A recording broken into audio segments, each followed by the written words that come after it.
Geoffrey here. In this video, I'm going to show you how you can better take control of your emotions, especially during those very difficult moments in your relationship. And I really want you to stick around till the very end of this video because this emotional side of things was something that I really struggled with when I was younger. I was always known as the person with a bad temper and the person who just couldn't control their emotions, especially when things got really difficult. And I tried reading books, watching YouTube videos, going to therapy, going to counseling, and nothing really worked until I began to think about it in a very different way than how most people think about it. And today in this video, I'm going to show you what that new way of thinking is. So I don't want you to miss any of this because this has been crucial for me. And it's also been crucial for all my students, all my clients as well. And if you're new to this channel and we haven't met yet, my name is Geoffrey and I help men in long-term relationships and in marriages with the right skills and with the right mindset to be able to start designing a more thriving relationship. So if you want more content like this one, then be sure to subscribe and click the bell button as well to be notified when I post new videos every single week. Now, before we begin, I want to let you know that a free masterclass that I have on the 5 proven steps to rebuilding your relationship from the ground up is still open. So if you are interested in joining that masterclass, then be sure to stick around till the end of this video for the announcement on how you can get in on that. And to begin this discussion, I want to talk to you about how most people approach anger management or how most people approach controlling emotions. And the way I see it, there's always 3 categories of things that people talk about when they're talking about managing emotions. The first thing is what I call the willpower approach. This is when you are telling yourself basically, look, don't be reactive, just breathe and try harder basically to stay calm the next time you're faced with some difficult moments or difficult truths in your relationship. So just willpower your way into staying calm. The second approach is what I call the self-talk approach. And this is when you're trying to identify the inner dialogue and you're trying to change the narratives that you're telling yourself when you're in the moment. So let's say your partner tells you something that's very hurtful, that makes you feel all sorts of ways emotionally, and you're trying to control those emotions right then and there by changing the narratives or the voices in your head. You tell yourself, for example, to detach from the situation. You tell yourself, hey, don't make a lot of assumptions, just reframe the stories in your head at that very moment. And the third approach is what I call the general mindfulness approach. This is when people talk about journaling or meditation, basically building your overall consciousness and your overall mindfulness of the situation to keep yourself more calm in the moment. Now, I want you to know that I've tried all these 3 methods and different variations of all those 3 methods for a very long time, for many years, but nothing really seemed to work. And this was my cycle when I was trying to reform my emotions.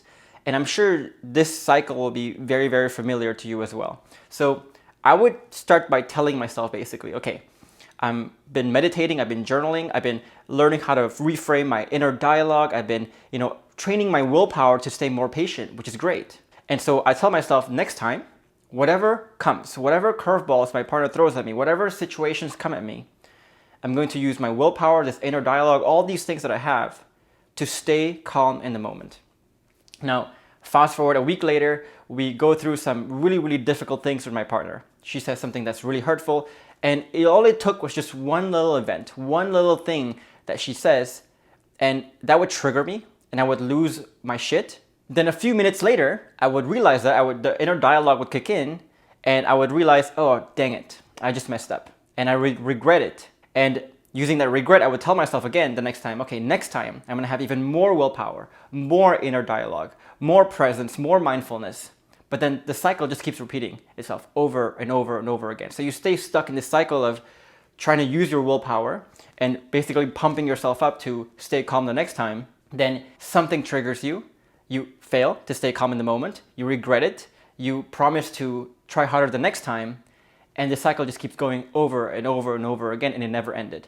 That was my cycle, and I'm sure that's many of your cycles as well. So to understand why this cycle is inevitable, if the 3 approaches that I mentioned is your approach right now, we have to understand how emotions form in the first place. So the emotions we feel are not caused by the events that happen in our life. So it's not what our partner said. It's not the difficult events or the difficult problems that we face in our life. But between these 2 things, between event and our emotions, there's this middle ground where our interpretations happen. That is when we tell ourselves the narratives and the stories and the way we interpret a certain event as either good or bad that causes the emotions. And specifically, it's not just the interpretations, but it's the reflexive interpretations that we make in the moment that creates these emotions. there's also what I call the emotional flywheel. That is when, your reflexive interpretation will create your emotion. So the split second interpretation you make will form your emotion. Then usually what happens is, if you look at emotions, it's very self-perpetual. Meaning, if you're already in a negative state emotionally, then your interpretations will tend to be negative, which creates even more negative emotions, which is why it's really hard sometimes when you're in a bad mood or when you're dealing with a depressed person, for example, to really lift them out of depression, because there's this perpetual cycle to emotions where your negative emotions creating negative interpretations and creating even more negative emotions, and then those negative emotions creating even more negative interpretations keeps going. And this flywheel effect can make multiple rounds within just a split second. So within 1 second, you might have made this round 20 times in your head. And you could be calm 1 second, and the next second you could be in a completely different state of mind. And so what happens here is that starting from that reflexive interpretation that you made, that can start a big momentum going downhill if it's a negative emotion. And once it gets going, that flywheel creates so much momentum so fast that it's really, really hard to stop it in the moment. We can start to see why the 3 approaches that I talked to you about rarely ever work. So if you're trying to use willpower to stop the emotions or to stop the flywheel here, you're basically trying to use your willpower to stop this massive momentum of the emotional flywheel in your head right now. And the thing about using willpower is that sometimes our willpower is good, is strong enough, and there's snippets of time when we handle difficult things very well. But the snippets are just snippets. We're not going to be able to do it over and over and over again, multiple times a day, every single day for many decades, because sometimes that willpower will slip up. And so, your ability to stay calm here is not going to be predictable. It's not going to be consistent if you're using willpower. And if you understand something about rebuilding relationships that we talk about a lot, is that you're battling quite a bit of forces that go against you, which is, for one, your partner's confirmation bias in that she can't trust you and that nothing will change. So it's not about the 100 things you do right? You could be staying calm 100 times, but it's the one time you lose your crap that is going to count against those 100 things you do right. Now let's talk about the second approach, where you're using the self-talk or the inner dialogue again. So the problem with the self-talk approach or the inner dialogue approach is that this inner dialogue, the self-talk, can only occur after this emotional flywheel has gained a lot of momentum within a split second. But this is a bit paradoxical because, as we know, emotions tend to be very self-perpetual. And good self-talk, healthy self-talk, positive self-talk usually happens when we're calm. But it's extremely difficult to have positive self-talk when we're already emotional. So if you already let this emotional flywheel go and gain momentum, then it's almost impossible in that moment, or really difficult in that moment, to counteract that. And even if we successfully do it, we usually do it when it's already too late. So the self-talk that is required to counteract this momentum, it takes a while to take effect. And by the time it takes effect, we've already probably showed all these negative emotions, and often we show this in a very subconscious way. So the self-talk method rarely works because, one, is really, really hard to do. And when it does work, it usually works when it's already too late. And now let's talk about this third method, where we talk about the mindfulness approach, or the general presence approach. So going back to the root of the problem here, the root of the problem is not whether you're conscious of what you're feeling at the moment or not. It's really the reflexive interpretations you make in that exact moment. So for example, we talk about a lot of mindset things in this channel. And one of the mindset things I always tell you about is, don't blame character, blame environments. If your brain is currently programmed to see your partner stonewalling as a narcissistic issue, as an issue of character that she's just being difficult, then there is no chance that you can stay calm whenever your partner is stonewalling or shutting down on you. But if you are interpreting, if you're used to programming your brain to thinking about stonewalling as an environment issue, as a lack of trust and a lack of safety issue, as your partner really struggling to express something, then that changes the reflexive narrative you have in your head, and that makes it easier for you to stay calm. If you are used to and programmed to see and interpret mistakes as a character issue, for example, that people are just being careless, then there's no way that you can stay calm in the moment when your partner makes a mistake or brings up a mistake to you. But if you're used to and programmed to see mistakes as simply an environment issue, that your partner is actually really smart and really careful, but something in that environment, some system is not in the optimal state to where she can find it easy to be careful and leads her to being careless, then that makes it easy for you to stay calm in the moment, because again, you can think, okay, I know you're smart, I know you're careful, what system caused you to act this way? Let's change the system. Once we change the system, we remove the mistake forever. And the thing you need to understand here is that no amount of journaling, no amount of presence or meditation can really fix that, because this is simply a mental programming issue, not a presence or mindfulness issue. That whenever a mistake happens, whenever your partner shuts you down, you are programmed to interpret this reflexively in a certain way, and that will create the emotional momentum going downhill, as we talked about. So if you look at these three approaches of how people typically try to manage their emotions, it rarely works. And because it rarely works, people stay in this never-ending cycle that we talked about. So in this video, I want to change your perspective on what it actually means to manage emotions in a more effective way. So stop relying on techniques, for example, to help you directly in that moment. For example, using your willpower or using the self-talk method to try to keep yourself calm in the moment. It never ever works, because this emotional momentum that we talked about, this emotional flywheel, is so hard to battle in that moment. And stop thinking that there's one thing that you can think about, that you can do to change your emotions. And stop waiting for that breakthrough realization that will suddenly change your emotions, make you into a calm and zen person. But what you need to start doing instead is to start seeking ways to reprogram your brain, to prevent the emotional flywheel from going in a negative direction in the first place. And the way you do that is by changing that reflexive initial interpretation that you make that starts this whole emotional flywheel going in the first place. So here's what I did, the two things that I did to really fix this issue forever and once and for all. So first thing is, I want you to start adopting the performance mindset. So here's the key difference between how most people think versus how really successful and calm people think. So most people, they see the moment of the performance itself as the scariest, as the hardest, the most difficult moment. So a lot of people, they see the conversation with their partner as the most difficult moment in itself. But if you think about it, if you look at the way performers think, performers see the performance itself as the easiest part. You know, the moment when the performer gets on stage and performs his dance routine or singing routine or whatever routine he performs, he's already practiced so much to where everything that he needs to do becomes automated. No good performer ever comes to a performance thinking, oh, I hope this performance goes well, right? They always have practiced so much to the point where when it comes to the performance, all they need to do is brainlessly and routinely and automatically just regurgitate whatever they've been practicing. So for them, the performance is not the hard part, it's the practice that's the hard part. So I want you to see managing your emotions the same way. That if you're coming to a conversation with your partner and you are needing a crap ton of willpower and a crap ton of self-talk to stay calm, then you've already lost. And it doesn't matter at this time how many new tools you have, how many self-talk strategies you have, how much more mindfulness or presence you have. This is like, imagine if you're a performer and you show up to the night of the performance and you say, oh, I hope the performance goes well. I don't really know because I haven't really practiced. And you're asking your coach at the last moment to say, okay, give me some last minute tips for me to stay calm in the moment.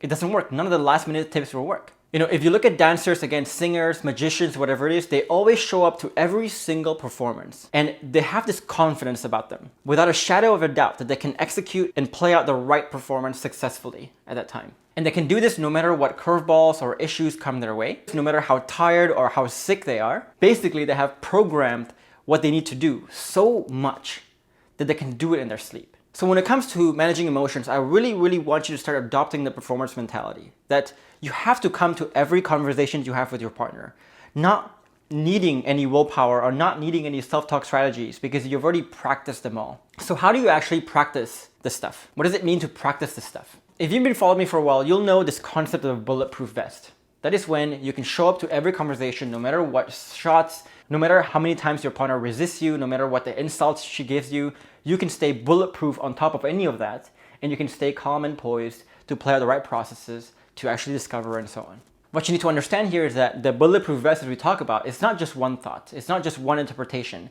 It's a series of things that we can do that when combined together makes a very bulletproof vest. And so if you look at all these layers here, what you're looking at is just the different ways that we've been programmed to look at the world, to interpret the events around us.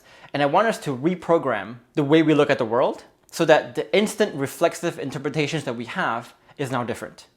That whenever your partner makes a mistake, for example, the first thing we think about is not about some character problem, but the first thing we think about is our brain is programmed to think about, okay, what is the environment, the situation that needs to change? This is not my partner's fault, this is a system's problem. And so that's one example of a reprogramming shift or a interpretation shift that we make in the program.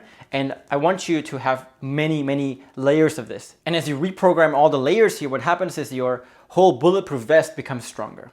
And so I want you to imagine this bulletproof vest almost like a web of different interpretations and different programmings that you have. And if you look at it as a web, what I want you to understand is that the strength of the whole web is only as strong as that weakest link. Because if you have 99 really good interpretations in your head, but you have one really bad one, that's the spot that will be the first to give in, especially during the toughest moments. It doesn't matter how strong the other parts are, again, that when you have this one weak spot, that's where the shot will go, the bullet will go, and you will no longer be bulletproof. So what you need to start doing here is not only do you need to have a full grasp of the full extent of what these bulletproof layers are, what are the new interpretations and the new ways of looking at the world that you need to have a better reflexive interpretation in the moment, but you need to see your life as a whole as an opportunity to practice and reprogram your mind. So let's say you find that, you tend to blame character instead of environments, and that's your weakest spot. Keep asking yourself, how do I practice this in the other areas of my life? So how do I practice this at work? If you manage a bunch of people, for example, how can you think about, okay, whatever happens in a company, I'm gonna train my brain and program my brain to look at everything as an environment problem, not a people problem. And I want you to be obsessed about changing the programming of your thoughts for every single aspect of your life, not just your relationship, but for your work, your kids, how you deal with family, how you even deal with yourself. And make this your new habit of thinking, and make this the new way that you're perceiving the world. Then once you strengthen that layer, I want you to pick another layer that's the weakest link, and I want you to make that part of the bulletproof vest stronger and stronger and stronger, and this whole web stronger over time. And this approach might take more time. But once you establish this bulletproof vest, you can do the performance day in, day out, impromptu even. You've already practiced beforehand. And so you're using life, all the life events you have, to practice your bulletproof vest, to practice the way you interpret the world reflexively, so that by the time you have this conversation with your partner, you're ready and you don't have to think about it anymore. So this was my approach in getting rid of all my emotional issues, my anger issues, especially when it comes to in the moment activities. And this is also how all my clients do it. And this is really the most effective way of working on your emotions or learning how to control your emotions better in your relationship. And it might sound like a simple shift to simply think about this as a performance mentality, but this small paradigm shift made a massive change in my life, and I'm sure it'll start to make a massive change in yours as well. Now, of course, there's so much more understanding that needs to be had around what the layers of the bulletproof vest are, how do we actually practice this stuff in our head, and what are the steps we can take to quickly and more reliably program these new interpretations in our head in a much faster way. So if you're looking for a deeper understanding of all these mindset shifts and all the skills and the mindsets you need to really become bulletproof in your relationship, and once you become bulletproof, using that to actually execute on the right tactics well, then you'll want to join me in my free masterclass on the 5 proven steps to rebuilding your relationship from the ground up. And in this masterclass, I'll show you the exact process that I show all my students that allows them to get rid of all these mindset issues and the programming issues that they have to stay calmer, to stay more poised, even in the most difficult of times, to have the strength to actually reverse the feedback loop and lead the relationship and literally steer the relationship away from divorce, separation, whatever bad things are going to happen in a relationship, to where they can design a thriving one, all starting with themselves. So if this masterclass sounds interesting to you, then I want you to click the link above my head, or also down in the comments below, or also in the description box below this video as well. And if you're looking for a free guide that allows you to lead conversations better, conversations that leads to more healing, leads to your partner opening up, leads to less arguments, and in fact, never argue again, then you also want to download the free guide I have for you above my head, or also down in the comments below or in the description box below this video as well. And if you want to join a community of people where you can post your questions, talk about your stories, and actually get good advice and good answers from myself or other members of the community, then you also want to join me in my free Facebook group. And the way you can join that is by clicking the link in the comments below or in the description box below this video as well. In the meantime, do leave a comment below. What did you find most insightful, most eye-opening in this video? I'd love to hear your thoughts. And if you found this video helpful and valuable, then I want you to like it and also subscribe to this channel for more content like this one. For now, I just want to leave you with these 2 other videos here that can equip you with more mindsets and more skills to be able to design a thriving relationship for yourself. In the meantime, I will see you in the next video.